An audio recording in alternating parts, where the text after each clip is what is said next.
Ce podcast spécial du temps des fêtes vous est présenté par nos 3 commanditaires, ranchbrand.ca pour les meilleurs vêtements de country au Canada, Ready for Canada pour toutes vos demandes en matière d'immigration et TLF Dessin, concepteur de pièces dans le domaine de la construction. Merci à nos commanditaires. Bon épisode et joyeux Noël. Hey, bienvenue dans ton Yann et Frank du temps des fêtes, sujet intemporel. À la mi-décembre environ, un de nos chroniqueurs sur pilulerouge.ca, Germinal Gévan, a lancé un pavé à la mort, a fait beaucoup de réactions et on va discuter aujourd'hui de démocratie. Est-ce que vous devriez mériter votre droit de vote? Au lieu de vous le donner, est-ce que vous devriez le mériter? C'est une belle question. C'est une question qu'on peut étudier pendant un bon 30 minutes. C'est ce qu'on fait avec Germinal aujourd'hui.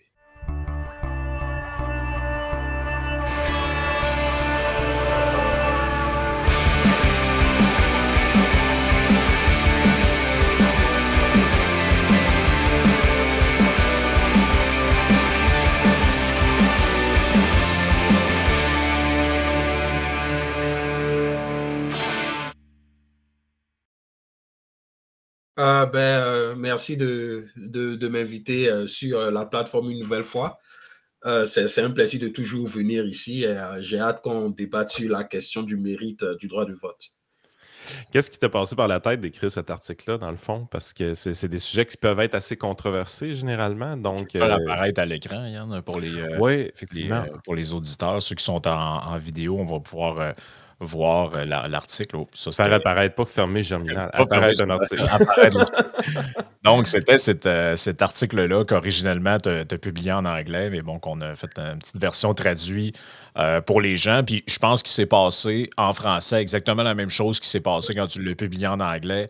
C'est tout de suite là, mais comment osez-vous? C'est abominable. Tout le monde a le droit de vote indépendamment. Donc, en fait, on s'est rendu compte que les gens, maintenant, prennent pour acquis, à tort ou à raison, une conception universaliste, qu'on pourrait dire, du droit de vote, c'est-à-dire que le droit de vote est un droit naturel que tous les humains ont et dans un vrai système qui se respecte, tout le monde devrait avoir le droit de vote, indépendamment de sa classe sociale, son niveau d'éducation, toutes sortes de trucs. Et très rapidement, puis je vais te laisser commenter après, moi, quand on en a parlé en privé, je soulignais le fait que même dans nos systèmes où on pense que le droit de vote est universel, en fait, il ne l'est pas. Parce que un des arguments qui est retenu et que toutes les législations dans le monde ont retenu, c'est celui de l'âge. Donc, personne, dans aucun système sur Terre, un enfant de 3 ans a le droit d'aller voter. Donc, partout, il y a un âge qui est déterminé arbitrairement. Ça peut être 21 ans, ça peut être 18 ans. Je pense qu'il y a peut-être des endroits, c'est 16 ans. Il y a des gens qui disent que ça devrait être plus tôt. Il y a des gens qui disent que ça devrait être plus tard. J'ai même déjà entendu des gens qui disent, quand tu arrives à un moment de ta vie que tu es en déclin cognitif et que tu fais de l'Alzheimer ou quoi que ce soit, tu ne devrais plus pouvoir aller voter. En fait, tu ne sais pas ce que tu fais.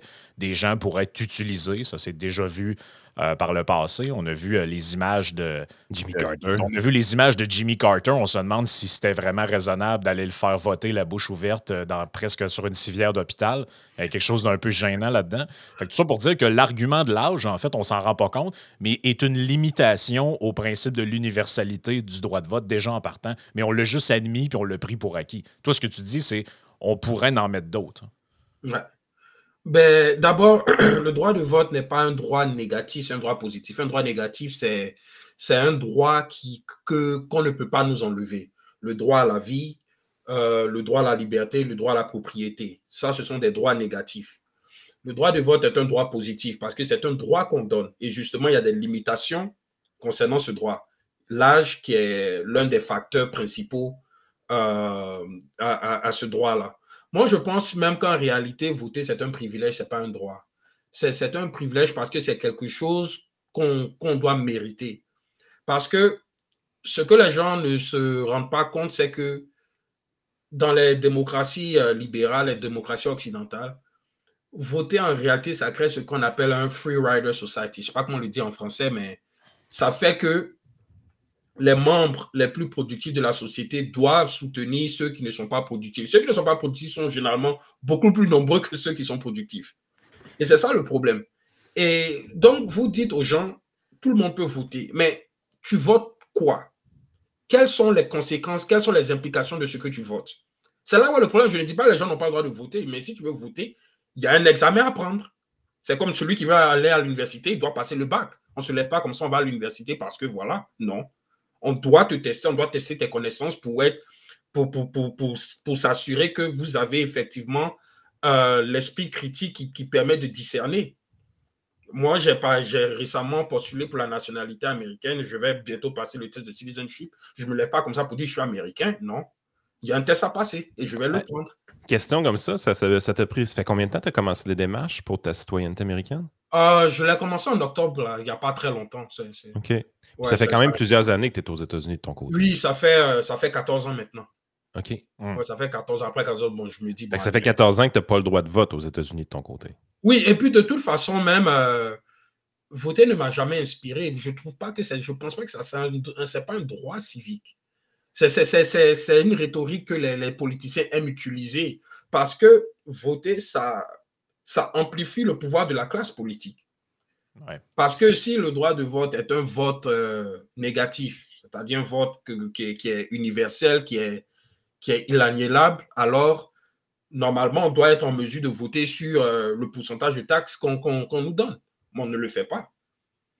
Vous votez pour des gens et puis eux, ils déterminent sans votre consentement, voilà, telle classe, bon, comme vous gagnez tant, on va vous taxer tant, telle classe, comme vous gagnez tant, on va vous taxer tant. C'est pas juste.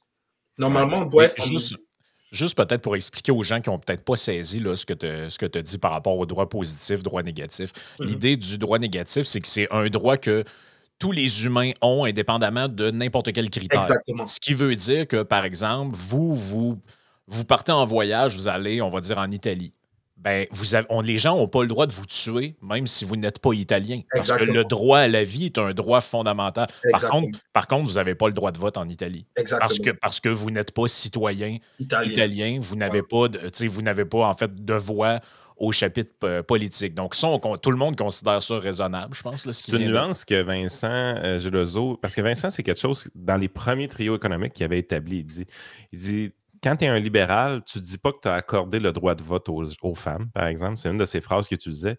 Il disait on a reconnu le droit de vote parce qu'il disait que le droit de vote était quelque chose de naturel, que tout le monde devait avoir et que les femmes auraient dû l'avoir dès le départ, sauf que c'est l'État qui enlevait le droit de vote aux femmes d'une certaine façon et qui l'octroyait finalement. Il ne l'octroyait pas, il le reconnaissait.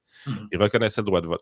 C'est là que tu vois qu'il y a une différence quand même assez fondamentale dans la définition du droit de vote du côté de Vincent qui, lui, plus une approche qui est un droit naturel de son côté. Puis toi qui dis non, c'est quelque chose qui est effectivement octroyé, qui est presque un privilège autrement. Oui, c'est un privilège, oui.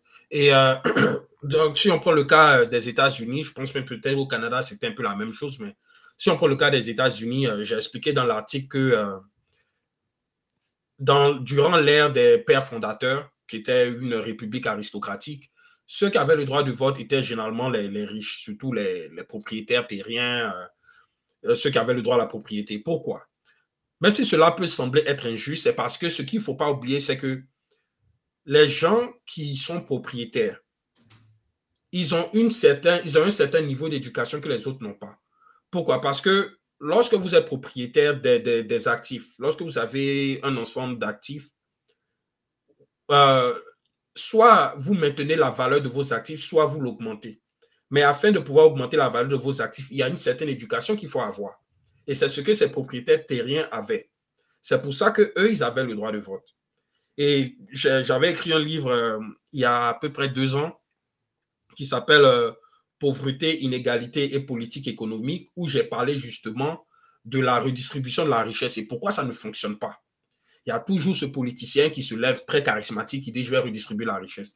On l'a vu dans les sociétés communistes, dans les sociétés socialistes, comme au Zimbabwe, Mugabe qui donne une rhétorique effervescente, il dit « oui, les Blancs, ils ont pris nos terres, on va vous les redistribuer » et tout ça. D'accord, tu prends la terre des Blancs, tu la redonnes aux Noirs. Mais pourquoi l'agriculture, pourquoi le rendement agricole a échoué au Zimbabwe? C'est parce que les gens qui ont reçu ces biens n'avaient pas la connaissance qu'il fallait pour maintenir la valeur de ces terres. Aussi simple que ça. Ce n'est pas parce que vous donnez des richesses à des gens que, voilà, ils deviennent riches. Si vous ne savez pas utiliser, si vous ne reconnaissez pas la valeur, vous ne savez pas maintenir la valeur des actifs qu'on vous donne, ce qu'on vous donne, ça va tomber. C'est pour ça que les riches avaient le droit de vote aux États-Unis dans les années, avant les années 1830. Et après les années 1830, quand Andrew Jackson est devenu président, il a établi un système beaucoup plus démocratique où tous les hommes blancs âgés de 21 ans et au-delà avaient le droit de vote. Pourquoi on a encore des restrictions, tu l'as dit, homme blanc 21 ans. Voilà, il y a encore même des restrictions. Ça veut dire que les Noirs déjà n'avaient pas encore le droit de vote à cause de l'esclavage. Les femmes n'avaient pas le droit de vote. Les enfants non plus. Donc, c'était que les hommes blancs. Mais il a élargi au moins, il a élargi du peu l'électorat. Mais pourquoi il l'a fait? Il l'a pas fait de gaieté et de bon cœur. Il l'a fait pour des raisons personnelles. C'est pour pouvoir élargir le pouvoir de l'État. Parce que plus vous avez des gens qui votent, plus ils demandent à l'État d'en faire plus. Ça veut dire qu'on veut que l'État crée des programmes, mais les programmes que l'État crée ils ne sont pas gratuits. C'est ça. Il faut que l'argent vienne de quelque part. Donc, on va prendre l'argent à la Banque centrale, ou bien on augmente les taxes pour augmenter les revenus, etc. Et donc, c'est tout ça. C'est pour ça que les politiciens disent toujours votez, votez, votez. Parce que quand on vous incite à voter sans que vous compreniez pourquoi vous votez, eux, ça augmente leur pouvoir de passer des législations sans vous, votre consentement. Écoute, il y a tellement de choses à dire par rapport à ça. Parce que oui, ça bouscule ce qu'on est habitué. Étant tous quand même assez jeunes, trentaine, quarantaine de notre côté, on a toujours vécu dans un système démocratique où est-ce que tout le monde en haut de 18 ans avait le droit de voter. Puis pourquoi ça bouscule des faits établis, c'est qu'on se dit, ben c'est important, c'est la démocratie, c'est le peuple, il faut que les gens puissent s'exprimer, c'est une démocratie représentative. D'un autre côté, quand j'entends ton discours, que incidemment, si on élargit le droit de vote, il y a des gens qui vont essayer d'utiliser l'État pour aller chercher une redistribution de richesse parce qu'il y a toujours un risque à taxer. C'est exactement ça qui se passe. On voit qu'effectivement, avec cette démocratie-là libérale qui ont agrandi au fil du temps, on a une tendance à voir l'État-providence grandir. Mais oui, ce n'est pas pour te couper, Yann, mais si tu regardes bien, regarde l'Europe continentale. La social-démocratie, ce concept de la social-démocratie, les Européens, ils sont très fiers de leur système social et tout ça, mais regardez les dépenses de l'État. En France, c'est hallucinant. Ah oui, les Français, ce sont les champions de la social-démocratie et ils sont fiers. Et pourtant, chaque année, chaque cycle électoral, ils se plaignent tout le temps du même problème. Quel est ce problème? Le pouvoir d'achat. Ils disent que oui, ben, les Français n'ont pas un pouvoir d'achat qui est élevé. Mais c'est la faute à qui? Vous demandez à l'État de faire tout. Ce n'est pas gratuit. Si vous demandez à l'État de faire tout, ben, il y a une très grande différence entre votre revenu brut et votre revenu net. Oui. Lorsque vous travaillez dans le secteur privé, lorsque vous négociez votre salaire, vous négociez que votre salaire brut. Vous ne négociez pas votre salaire net. Je pense qu'un des meilleurs exemples qu'on voit tout le temps, c'est à toutes les fois qu'on voit une nouvelle taxe apparaître, oui. Surtout au niveau de l'imposition des revenus, par exemple. Au Canada, on l'a vu, là, Justin Trudeau, c'est lui qui a amené le taux de taxation à 53 %, voilà. le dernier taux marginal. Et juste avant lui... Est-ce que quand il a fait ça, est-ce qu'il a demandé votre consentement? Ah oui, il l'a fait dans la campagne électorale. Il a dit on va augmenter l'impôt des riches. Ça venait même avec une diminution d'impôt pour la classe moyenne. Évidemment. Et la deuxième personne qui l'a fait la dernière fois qu'on a vu le taux marginal augmenter aussi, c'était au Québec. À ce moment-là, c'était Pauline Marois. Trudeau l'a amené à 53. Pauline Marois au Québec l'a amené à 49,97 %. Elle n'avait pas eu le guts d'aller à 50. C'était vraiment... Le 49,97 % m'a toujours fasciné. Puis ça, encore là, ça a été présenté. C'est les riches qui vont payer. C'est une hausse d'impôt seulement pour les riches. Toutes les fois qu'il y a une hausse d'impôt, c'est toujours un nouveau palier d'impôt pour le 1 %, pour le 0,5 %, pour la classe riche au Québec ou au Canada. Et à toutes les fois qu'il y a des baisses d'impôt, la baisse d'impôt est toujours dans les paliers d'imposition inférieurs pour que ça touche le plus de monde possible, pour aller chercher le plus de votes possible, évidemment. Donc, le dernier à avoir fait une baisse d'impôt de notre côté est François Legault, par exemple, où est-ce que les deux premiers paliers d'imposition, donc celui qui est jusqu'à 40 quelques mille ou 50 000, puis celui qui est jusqu'à 90 000 au Québec, ont été baissés chacun de 1 %. Donc, vous voyez un peu la mécanique. Quand il y a une hausse d'impôt, c'est les riches. Quand il y a une baisse d'impôt, c'est tout le monde. Et là, il y a toujours des articles un peu louches qui sortent à ce moment-là. Mais pourquoi c'est comme ça? Ben, c'est parce que le politicien qui cherche à avoir des gains électoraux. Bien sûr. Veut pas, s'il annonce une hausse d'impôts pour les riches seulement, qui représentent 1% de la population, Bien sûr. il y a un coût électoral très faible.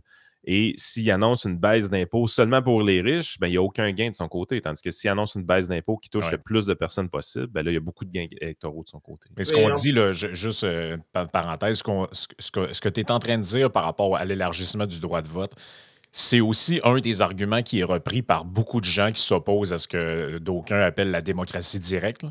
Donc, dans le fond, on vit tous plus ou moins dans des systèmes soit de monarchie parlementaire, de démocratie ou encore de république. Mais dans ces systèmes-là, en fait, ce sont tous des formes de démocratie représentative. Donc, c'est-à-dire que les gens votent pour leurs représentants, puis après, leurs représentants font à peu près ce qu'ils veulent, moyennant l'intention d'être réélus.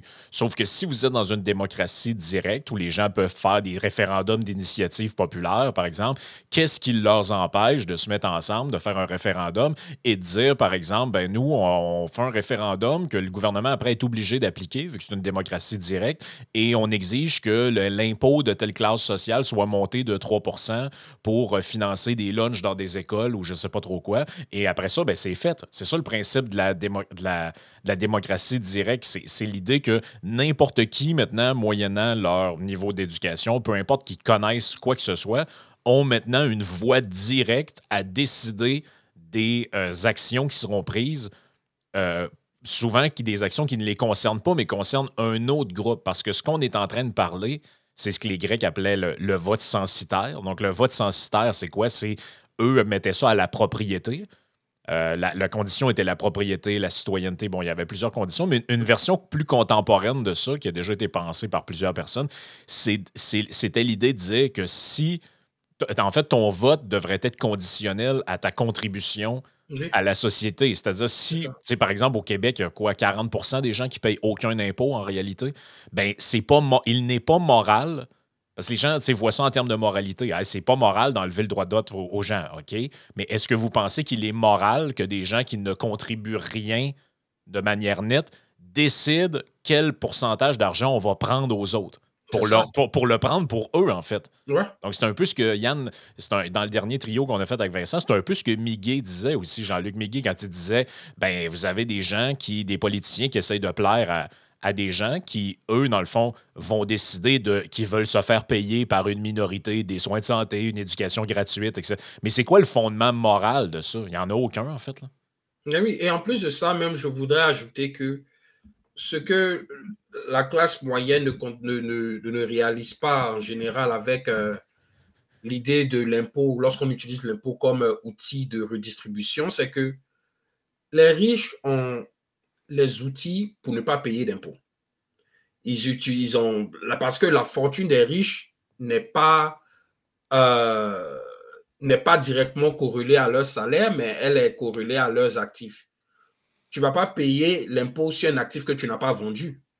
Exact. C'est pour ça que Jeff Bezos ne paye pas d'impôt. Il a un salaire de 80 000 $. Ça, c'est son salaire. Ça, c'est le salaire qu'il paye de l'impôt sur le revenu. Mais quand on parle de sa fortune sur Forbes, qui a 200 et quelques milliards, pardon, ce sont les stocks ce sont les stocks d'Amazon dont il est propriétaire. Et c'est comme ça que les riches maintiennent leur richesse. Et donc, il y a une certaine responsabilité. Elon Musk a aujourd'hui une fortune estimée à plus de 400 milliards. Elon Musk ne vend jamais ses actifs. Il ne vend jamais ses parts de Tesla et dans les autres compagnies dont il est propriétaire. Et donc, qu'est-ce qui se passe? Ce qui fait que maintenant, les impôts retombent sur qui? Sur la classe moyenne. Sur les gens qui gagnent 400 000, 500 000 $ et peut-être un peu moins. Parce que les riches, ils ne vont pas payer. Je veux dire, les riches n'ont quasiment pas de salaire. C'est là qu'on voit qu'on est américain quand on dit que la classe moyenne gagne 400 000 $. Ça, c'est les 10%, c'est les top 10%. La classe moyenne en général gagne 80 000, 100 000. Ça, c'est la classe moyenne. Je dirais qu'au Québec, c'est 50 000. Voilà. Mais la haute, l'aristocratie américaine, les gars qui sont extrêmement riches, qui ont une fortune estimée à plus de 5 millions de $, voilà, ils n'ont quasiment pas de salaire. Ouais. Voilà, la base des taxes qu'ils paient, c'est le capital gains tax. Alors mais c'est toujours la même chose, excuse-moi de te couper, c'est toujours la même rhétorique. C'est que quand il y a eu ce que Yann parlait tout à l'heure, en fait, c'était pas exactement ça, mais il y a eu une autre hausse d'impôts récemment au Canada qui est ils ont augmenté la taxe sur le gain en capital.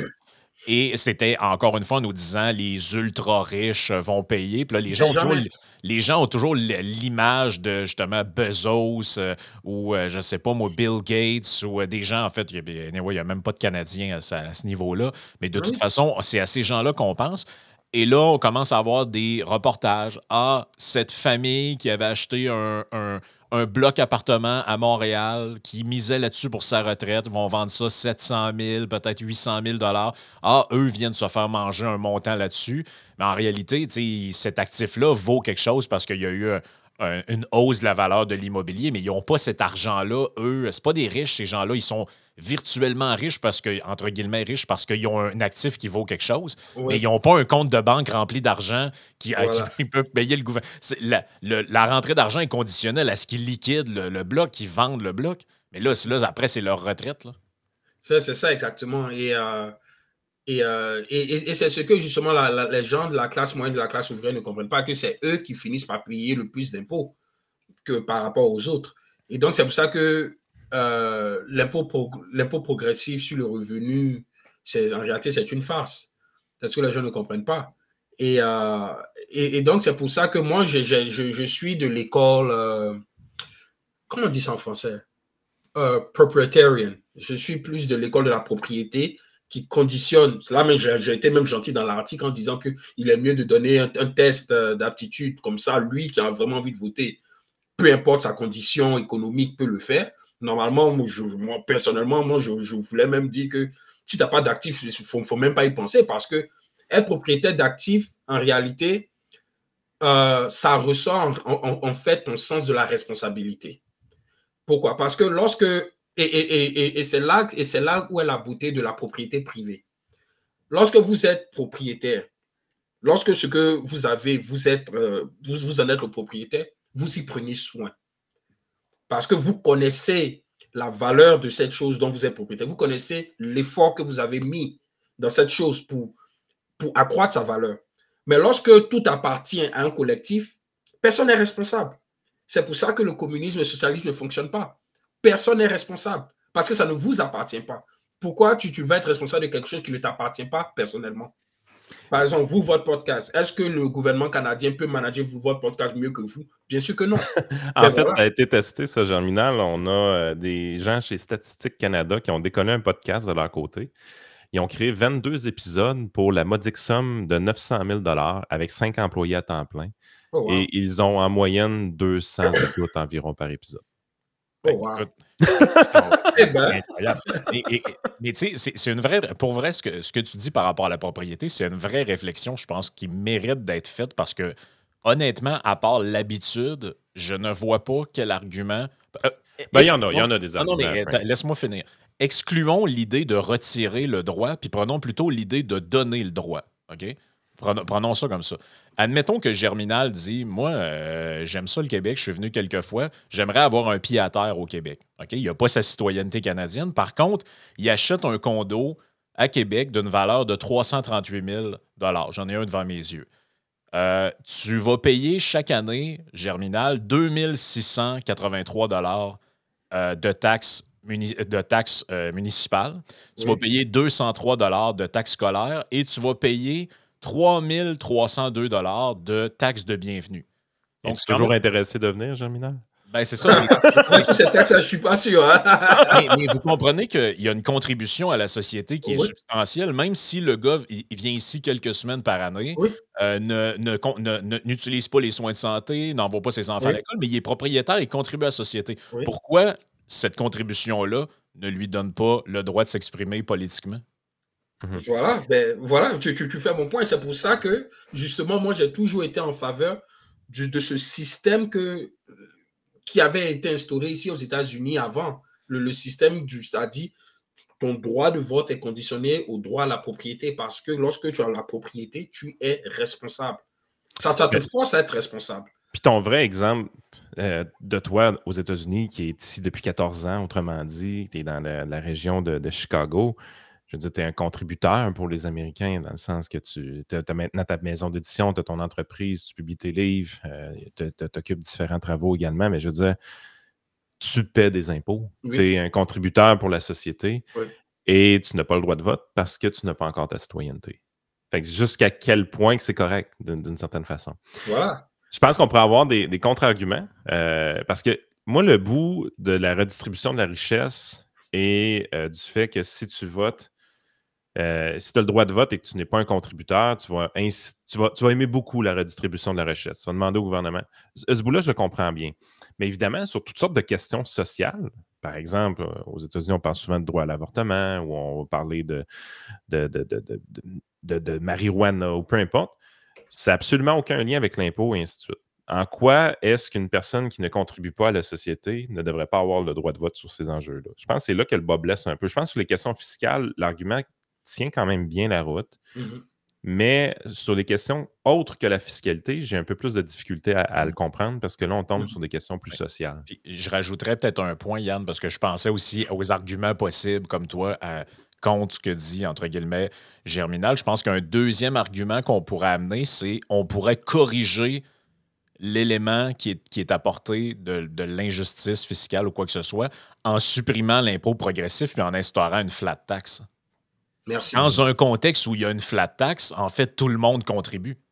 Tout à fait. Il n'y a pas d'élément non contributif. Ben là, peut-être les sans-abri, mais on s'entend, il n'y a pas il y a personne qui est un élément non contributif de la société. Exactement. Et moi, je pense même que je vais revenir un peu sur la méthode des examens d'aptitude pour justement, parce que je pense que c'est la méthode la plus méritocratique pour donner le droit de vote à quelqu'un. C'est-à-dire, on peut comprendre que tu ne sois pas né d'une famille riche. On ne choisit pas la famille dans laquelle on est né. Il y a bien sûr d'autres facteurs, par exemple la géographie, qui peut contribuer au fait que tu ne sois jamais riche ou quoi que ce soit. Je peux comprendre ça. Mais tester les connaissances et les aptitudes mentales de quelqu'un à comprendre les politiques, les enjeux des politiques qui sont mises en place, c'est important. Moi, je pense que c'est ça qui fait la différence. C'est pour ça que je disais que moi, je ne dis pas que les gens ne doivent pas voter. S'ils veulent voter, bien sûr, mais on ne doit pas juste le donner juste parce que tu es né là-bas, parce que non, c'est trop facile. Tu veux voter, si le droit de vote tient à cœur, passe l'examen. Tu passes l'examen, on regarde tes résultats, et si tes résultats sont satisfaisants, on s'assure que tu comprends les enjeux qui sont donnés, ben voilà. Maintenant, si on essaie de tester ça un peu maintenant, parce que j'aime ce que tu avances, parce que ce que tu essaies d'éviter, c'est, tu dis, il y a quelqu'un qu'on lui a dit, voter c'est important, c'était même un devoir. Je pense qu'on a toujours entendu des parents ou des grands-parents. Moi, je n'ai jamais voté de ma vie. Hein. Même dans les élections ivoiriennes, je n'ai pas voté. OK. Mais c'est ça, on présente ça aux citoyens, c'est un devoir de voter, c'est un devoir. Les parents, il y a une culture sociale qui s'implémente de ce côté-là. Et il y a des gens qui vont voter parce que c'est leur devoir, mais si tu leur mets un micro sous le nez dans la file d'attente puis tu leur dis qui est le premier ministre canadien, ils ont de la difficulté à répondre. Oui. Fait que tu sais, tu es vraiment dans une position où tu dis OK, peut-être que c'est pas tout le monde qui est apte à aller voter, mais comme c'est un devoir, ils sont là. Il y a des gens aussi que pour aller voter, ils vont s'informer très, très partiellement. Ils vont visionner 15 minutes de débat, vont trouver ça plate, puis ils vont aller voter après, puis ils n'ont assez vu, puis ils n'écoutent jamais les nouvelles. Fait que ça, le test d'aptitude vient un peu régler ce problème-là, entre guillemets. Maintenant, si je veux challenger ça, mon idée, ce serait la suivante, c'est de dire, prenons l'élection américaine qui vient tout juste de se passer. Si on fait ce genre de test d'aptitude, qui, à mon avis, devrait favoriser les universitaires, on se ramasse avec Kamala Harris qui gagne cette élection-là relativement facilement avec un test d'aptitude. Je pense que dans l'argumentation de dire qu'il y aurait moins de socialisme peut-être avec ce système-là, je pense que ça passe pas ce test-là. Avec l'idée, Yann, que les gens plus éduqués en général, c'est ce qu'on nous dit tout le temps, sont plus à gauche. Ont plus des biais à gauche, penchent vers des politiques plus progressistes, plus à gauche. Donc là, tu sais, tout ce qui est, mettons, identity politics, les trucs, les politiques woke, tout ça, gagnerait sûrement du terrain parce que là, les gens qui s'opposent à ça un peu naturellement, mais sans avoir trop de connaissances politiques, eux auraient peut-être pas le droit de s'exprimer, mais finalement, c'est l'intelligentsia urbaine qui, elle, aurait forcément son droit de vote. Ouais. C'est Oui, vrai que c'est c'est là, une dérive qui peut être inquiétante, pareil. je pense que c'est là où est comment on dit ça, le talon d'Achille du droit de vote par l'aptitude, par les examens d'aptitude. Parce que oui, c'est vrai que l'intelligentsia est généralement à gauche. Et donc, eux, ils vont prendre avantage de ça. Mais ce que je trouve intéressant, c'est que moi, je pense que les gens, en réalité, ne comprennent pas l'essence du pouvoir politique et pourquoi, justement, être à gauche, ça n'a aucun sens. Je comprends pourquoi les gens sont à gauche, mais fondamentalement, ça n'a aucun sens. Pourquoi? Parce que l'essence du pouvoir politique, c'est un pouvoir qui est négatif. Négatif dans le sens où ça n'apporte pas de valeur directe. Et ça n'apporte pas de valeur directe parce que le pouvoir politique est fondé sur quoi? Sur la coercition, sur la punition, sur les interdictions. Les réglementations, à chaque fois que l'État implémente une loi, c'est toujours focalisé sur ce que tu ne dois pas faire. On parle souvent de monopole de la violence dans les mains de l'État, par exemple. Voilà. Et donc, c'est toujours fondé sur ce que tu ne dois pas faire.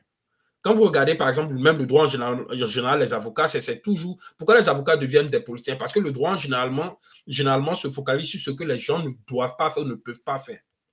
Et donc, c'est pour ça que l'État ne crée rien. C'est pour ça qu'on dit que oui, votez pour moi, je vais vous créer tel nombre d'emplois. C'est n'importe quoi.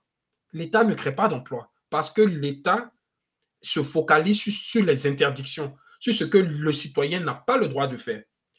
Le pouvoir politique, c'est le pouvoir économique. C'est ce qu'on voit dans le secteur privé.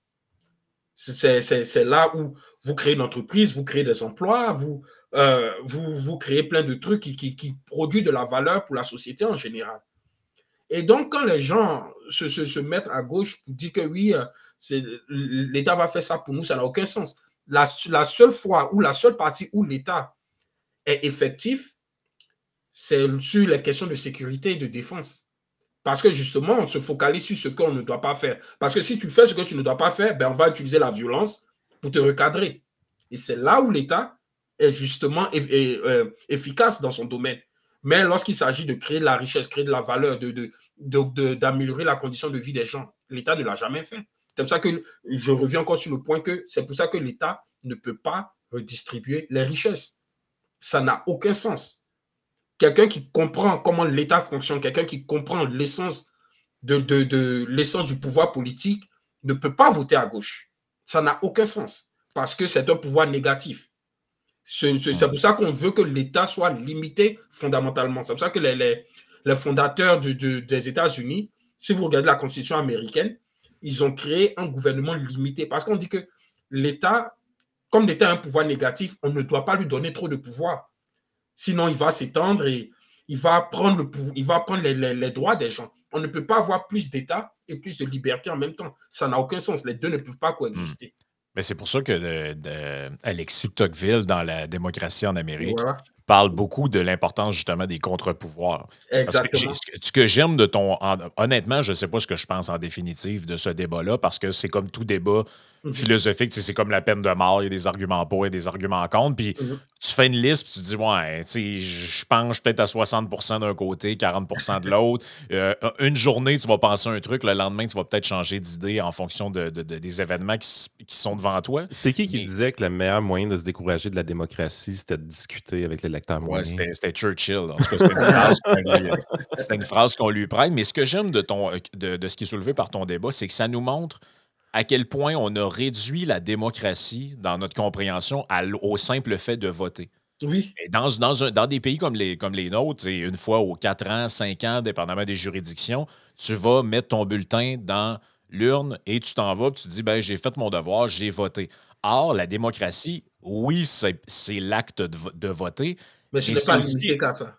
mais c'est aussi une série d'autres choses qui sont d'une importance capitale, comme les droits fondamentaux, le droit à la liberté d'expression, le droit de propriété. C'est aussi un système de justice séparé du gouvernement. C'est aussi une constitution qui garantit un certain nombre de choses qui fait que, bon, OK, j'ai voté, mais je peux pas voter pour dire, hey, telle communauté, j'aimerais qu'on les extermine. Non, ça, c'est pas un geste démocratique. Les gens vont dire, ouais, mais les gens ont voté, ils sont pour. Ouais, mais l'exercice de ton pouvoir, c'est pour ça que plusieurs penseurs qui ont réfléchi à tout ça, dont John Stuart Mill et plusieurs autres, disaient, en fait, c'est pour ça que le meilleur système, selon eux, c'était la démocratie représentative. C'était l'idée que les gens sont assez responsables pour se choisir des représentants, mais personne n'a le set de connaissances pour se prononcer sur tous les enjeux systématiquement.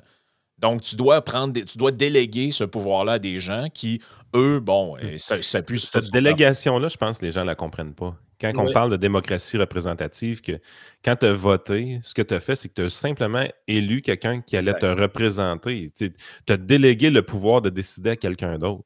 Ce qui est un peu choquant en 2024, c'est qu'on sent souvent qu'il y a une cassure entre le représentant et les représentés. Exact. Tu as l'impression que d'un coup que la personne est supposée aller te représenter, elle ne t'écoute plus. Ça, c'est un peu... C'est beaucoup de frustration dans les Je ne sais pas si vous êtes familier il y a deux modèles en politique de la représentation en démocratie indirecte. Il y a le trustee model et il y a le delegate model. La raison pour laquelle j'aime le trustee, c'est-à-dire c'était au temps de la République aristocratique, les trustees, eux, ils ne représentaient pas leur constitution, mais ils représentaient l'intérêt général. Alors que dans le modèle délégué, ils représentent la volonté de leur constitution simplement.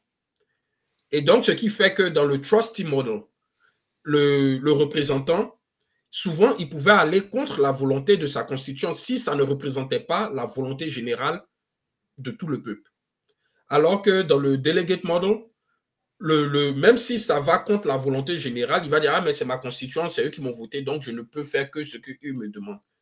Et là, on voit qu'en réalité, dans le modèle délégué qui est plus approprié à la République démocratique de Andrew Jackson, c'est que les représentants ne représentent pas en réalité la volonté générale de tout un peuple, mais ils ne se focalisent que sur leur constituante. Et moi, je pense que ce n'est pas une bonne approche.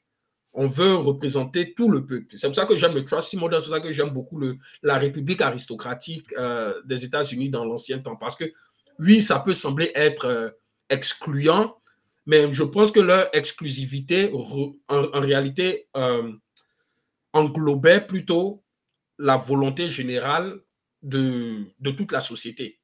Et c'est quelque chose sur lequel je pense que les gens devraient revenir et revisiter. Ce qui est fascinant, c'est qu'on a vu quand tu as lancé ce pavé dans la mare-là, toutes sortes de commentaires. On a eu beaucoup de gens qui ont commenté sans avoir lu l'article. Ça, c'était le but. Ah oui, on me traitait même d'imbécile et tout ça. Hein. J'ai trouvé ça marrant. Le monsieur s'est excusé. Non, j'ai trouvé ça marrant. Parce qu'ils ont vu le titre. En Côte d'Ivoire, ce genre de personnes, on les appelle les titrologues. C'est-à-dire, vous voyez un titre, vous ne prenez pas la peine de le lire et vous développez des analyses sans avoir lu le contenu. Je t'annonce que c'est pas juste en Côte d'Ivoire. Mais ce qui est fascinant, c'est que on voit la controverse que tu as lancée avec cet article-là. On voit ça fait réagir quand même beaucoup les gens parce que c'est très à contre-courant ce que tu as offert. Parce que ce qui est plus dans le courant du jour, je dirais, on entend souvent parler on devrait rendre le vote obligatoire et avoir une amende si on ne va pas voter. Je pense même qu'il y a des démocraties qui l'ont essayé dans le coin en Océanie, si je ne me trompe pas. Ça, c'est une forme de totalitarisme. Hein.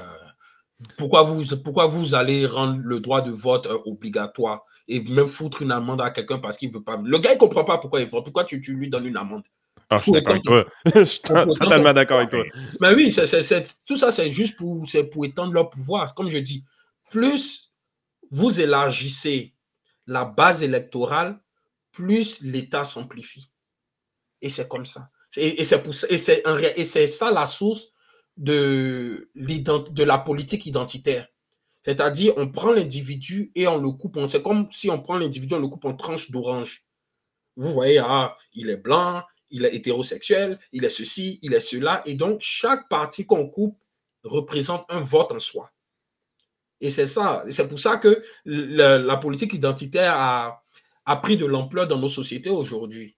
C'est pour ça que moi, je suis contre la politique identitaire. J'avais même écrit un livre il y a 3 ou 4 ans qui s'appelle Réflexion sur la politique identitaire, où j'ai expliqué comment selon la politique identitaire, on base la valeur d'un homme en fonction de ses facteurs qualitatifs plutôt que de son caractère. On dit, parce qu'il est blanc, il est ceci, il est cela, donc voici sa valeur, il est noir, il est musulman, il est ceci, il est cela, ça n'a aucun sens. Et c'est pour ça que les démocraties sociales adorent la politique identitaire parce que c'est plus de votes pour eux. Le gouvernement n'est jamais motivé par le motif du profit. Le gouvernement est motivé par l'expansion du pouvoir politique. Ça veut dire plus les gens votent, plus on augmente les dépenses de l'État et plus on augmente les déficits, on augmente ensuite la dette nationale et mieux l'État se porte. L'État, si vous avez remarqué, l'État ne produit jamais de surplus. C'est ça qui est fascinant avec ce que tu nous fais, Germinal, puis c'est la raison pourquoi j'apprécie beaucoup te lire. C'est que j'ai commencé le podcast et j'étais contre ton affirmation. Je finis le podcast et je suis contre ton affirmation, mais j'ai de la misère à réfuter tes arguments. Parce que chacun des arguments qui sont amenés sont là, waouh, ça se défend bien, ça se défend bien, ça se défend bien. Oui. C'est là qu'on se rend compte, ça, c'est des vraies questions, le fun à explorer pour vrai. Là. Ben, le principal argument qu'on pourrait faire, à mon avis, c'est l'argument de la stabilité des institutions, c'est-à-dire qu'en ce moment, on vit dans un héritage où c'est comme ça.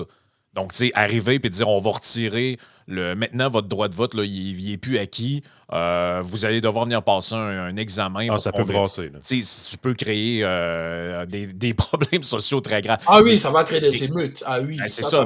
Mais si on n'était jamais sorti du système censitaire, par exemple, et que ça prévalait encore aujourd'hui, puis que c'était juste les gens qui contribuaient de manière nette, par exemple, ou avec un système de... tu sais, c'est un peu... Prenons un autre exemple qui est autre. Imaginons que depuis toujours, en fait, depuis l'invention de l'automobile, tout le monde qui le désire, on dit, ben, c'est un droit à conduire un automobile, vous pouvez l'apprendre, partir avec, et du jour au lendemain, on vous dit, non, tu dois venir passer un examen, et je décide si tu as le droit de la conduire en fonction de tes aptitudes.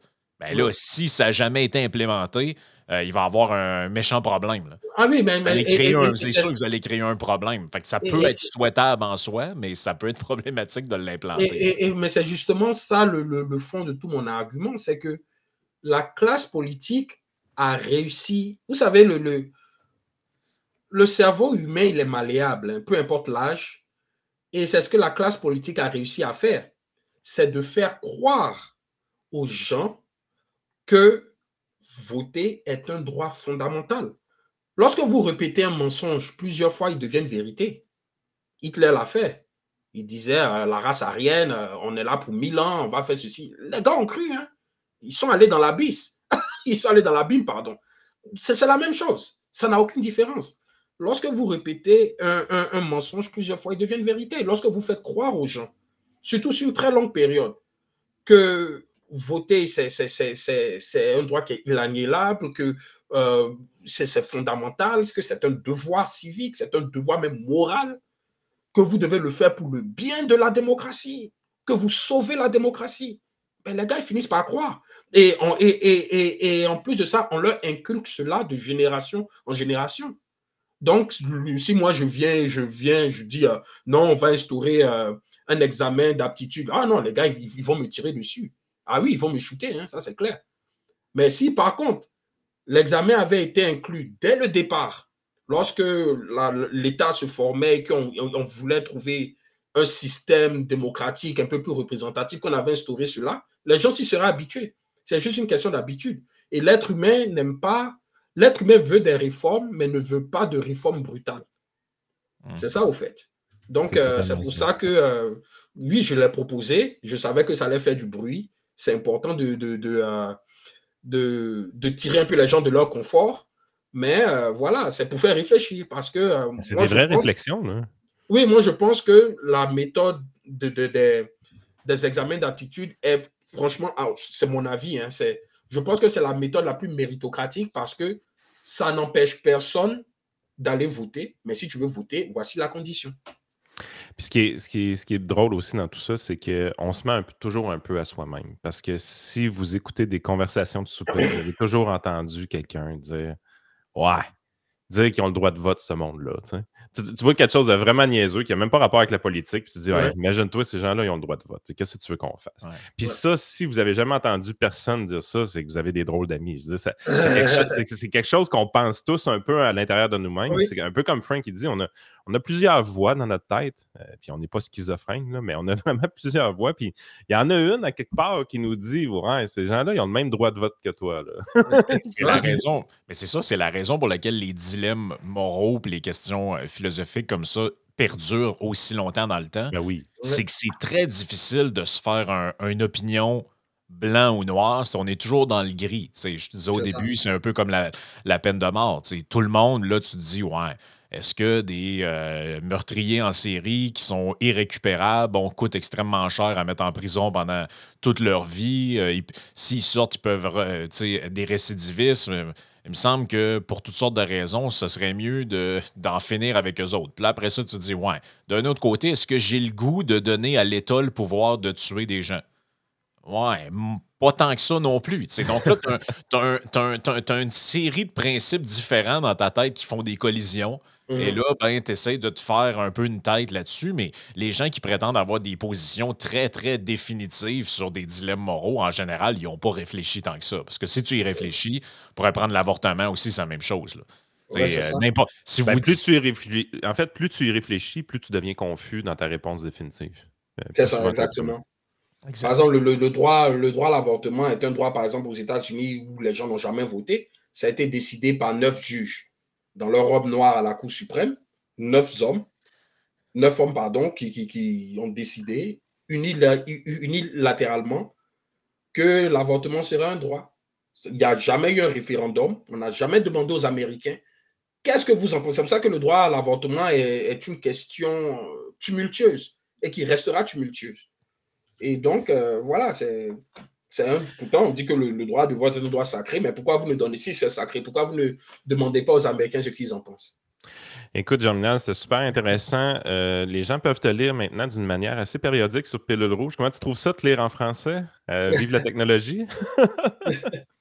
Parce que tu écris beaucoup en anglais. D'ailleurs, j'ai vu dans tes récentes photos que tu avais gagné un prix au niveau un prix littéraire au niveau de l'indépendance, des auteurs indépendants plutôt. Oui. Tu nous en parles un petit peu? C'est ton livre sur Thomas Sowell, si je ne me trompe pas. Si, exactement. C'est la deuxième fois même que je gagne ce prix et j'en suis très fier. Ce prix a gagné pour la catégorie biographie. Non, je suis vraiment, j'en suis très fier et ça démontre mes capacités littéraires. Ça montre la facilité avec laquelle j'ai pour écrire en anglais. Je pense en anglais, je rêve même en anglais. Je trouve que l'anglais est beaucoup plus facile que le français, à mon avis. Il n'y a pas les accents, il n'y a pas les articles indéfinis, définis, il n'y a pas conditions d'objet direct, conditions d'objet direct et tout ça. La grammaire française, elle est très compliquée. Et donc, mais j'ai d'autres objectifs et là, j'aimerais aller de l'avant maintenant, gagner le Pulitzer Prize un jour ou le National Book Awards. Et je pense que c'est faisable parce que tout ce que j'ai remarqué au fait que tout ce que j'ai à faire, c'est d'écrire un bon livre qui peut gagner le prix. C'est faisable. Penses-tu y arriver comme indépendant ou tu devras un jour aller vers une boîte d'éditeurs qui a un plus gros nom, par exemple? Penses-tu que ça joue un rôle? Non, pas forcément. Tu peux gagner le Pulitzer Prize même en tant qu'indépendant, même avec ta propre maison d'édition. Parce que j'ai regardé justement les règles et tout ça, et c'est faisable. C'est faisable. Et je suis confiant, je suis sûr qu'un jour je gagnerai ce prix. Et voilà. Ça, je n'ai jamais douté de mes capacités. Hein. Je sais que je vais gagner ce prix un jour.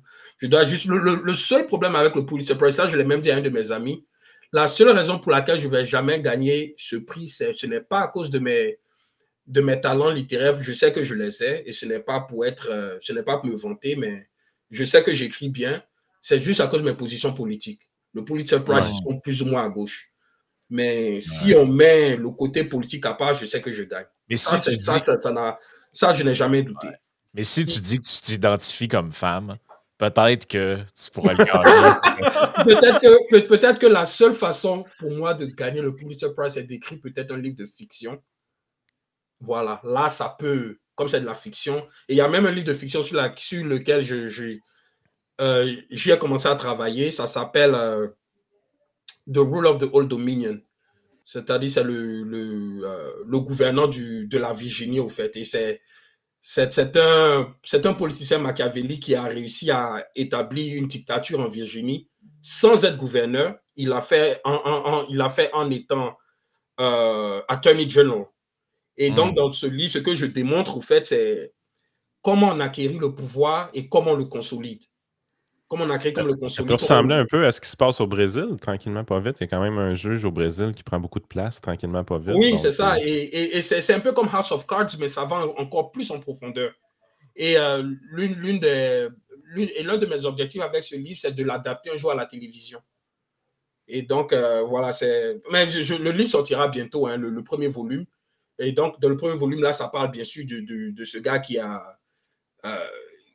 un autocrate et qui réussit à devenir sénateur. Et l'une de ses caractéristiques, c'est que lui ne croit pas en la compétition politique. C'est-à-dire, si par exemple, vous pouvez être, nous trois, on peut être contre lui dans une élection, au lieu d'aller au débat et tout ça, non, il va faire des recherches sur chacun de nous, utiliser nos points faibles, et puis il va les relayer à la presse pour nous écarter.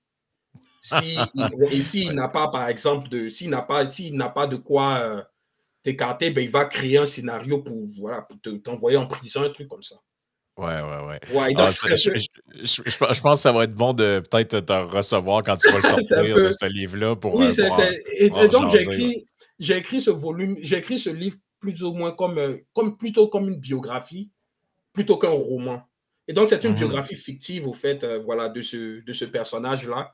Et voilà, c'est ce que je veux, c'est-à-dire je veux plonger le lecteur véritablement dans ce que c'est que la conquête du pouvoir, comment ça s'acquiert et comment le consolider. J'ai déjà même fini le premier volume, j'ai commencé à travailler déjà sur le deuxième volume. Et bien sûr, le troisième volume, ça, c'est... T'écris combien d'heures par semaine, Germinal, pour le fun? Pardon? Combien d'heures par semaine t'écris? Ça, je ne sais pas. Hein. Je suis arrivé à un niveau où je ne regarde même plus l'heure. C'est-à-dire, c'est vrai, je ne regarde plus l'heure. J'écris en fonction de l'objectif que je me suis fixé. Je me dis, bon, ok, je dois finir ce chapitre-là aujourd'hui et j'écris jusqu'à ce que je finisse. Et puis, bon, si bien sûr je n'ai pas fini, je suis fatigué, ben, je vais me coucher et puis, bon, le lendemain, on reprend. Mais voilà, c'est un peu ça. Et donc, c'est un livre, c'est une fiction que j'ai toujours voulu écrire. Et je pense que vous allez beaucoup aimer. C'est très intéressant de voir. Mais j'ai tenté de rendre la chose vraiment réaliste, au fait. Très réaliste, pas...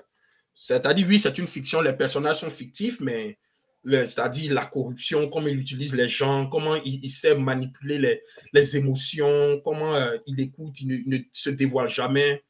Mais voilà, mais il va finir un jour par tomber aussi, hein, parce que quand tu as un certain nombre de pouvoirs, tu finis par tomber lorsque tu voles trop près du soleil. Et, ça, c'est ce qui va se passer dans le troisième volume. Hein. C'est l'arc.